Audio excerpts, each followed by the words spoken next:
Assalamualaikum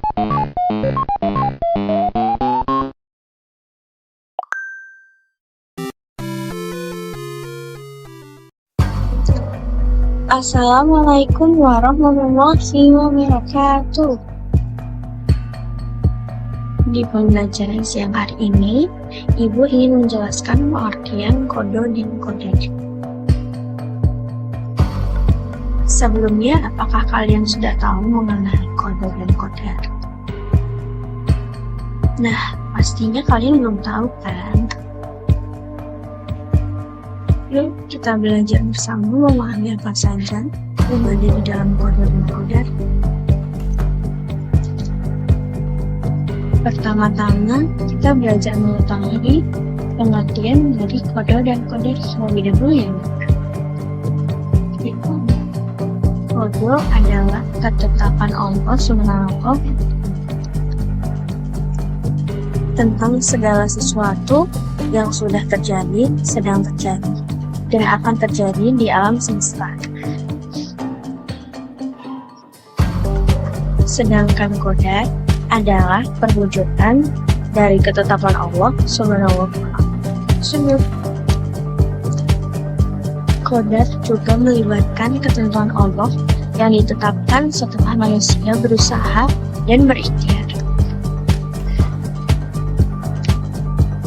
Dan istilah yang sering digunakan untuk menggambarkan bagaimana kode dan kodar bekerja sama untuk membangun jalan hidup kita dikenal dengan takdir. Jadi takdir adalah rencana Allah Subhanahu yang mencakup segala sesuatu yang terjadi pada kita baik besar maupun kecil. Selanjutnya yaitu kode dan kodar. Nah, kode dan kodar sering disebut juga dengan takdir. Nah, di sini takdir dibagi menjadi dua. Yang pertama yaitu takdir mu'allaq dan takdir mubram. Nah, takdir mu'allaq artinya takdir yang dapat diubah manusia. Contoh dari takdir mu'allaq adalah yaitu kepintaran manusia yang tadinya tidak mengerti apa-apa, karena dia belajar maka dia akan berubah menjadi pintar. Nah, selanjutnya yaitu ada takdir mubram. Nah, takdir mubram yaitu takdir yang tidak dapat diubah manusia. Contohnya yaitu bentuk, warna kulit manusia yang tidak dapat diubah karena itu adalah sudah ketentuan dari Allah Subhanahu wa Ta'ala. Cara beriman kepada kode dan kodar ini melibatkan keyakinan dan penerimaan bahwa segala sesuatu yang terjadi itu milik Allah Subhanahu wa Ta'ala. Nah, cara beriman kepada kode dan kodar ini terbagi menjadi tiga. Yang pertama, kita harus percaya bahwa Allah itu Maha Mengetahui dan Maha Bijaksana dalam segala ketetapannya. Yang kedua, kita harus berdoa dan berusaha serta melakukan yang terbaik dalam situasi apapun. Yang ketiga, kita harus menerima dengan ikhlas apapun itu yang terjadi, baik itu sesuai dengan keinginan kita atau tidak sesuai dengan keinginan kita.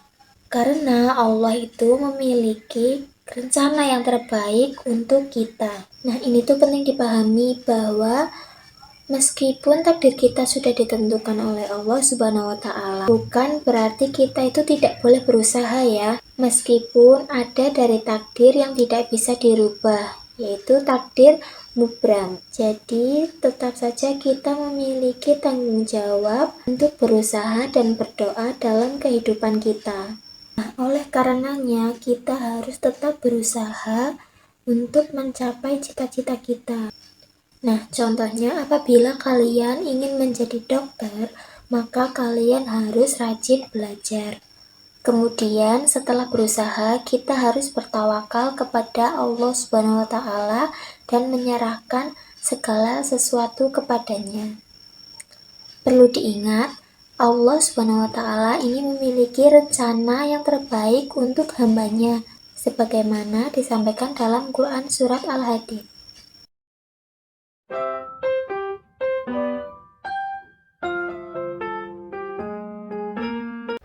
Ya, selanjutnya kita akan membahas tentang hikmah dari iman kepada qada dan qadar. Kita sebagai seorang muslim wajib hukumnya untuk beriman kepada qada dan qadar karena merupakan rukun iman kita yang terakhir. Nah, rukun iman itu kan ada 6. Nah, yang terakhir itu adalah rukun iman kepada qada dan qadar.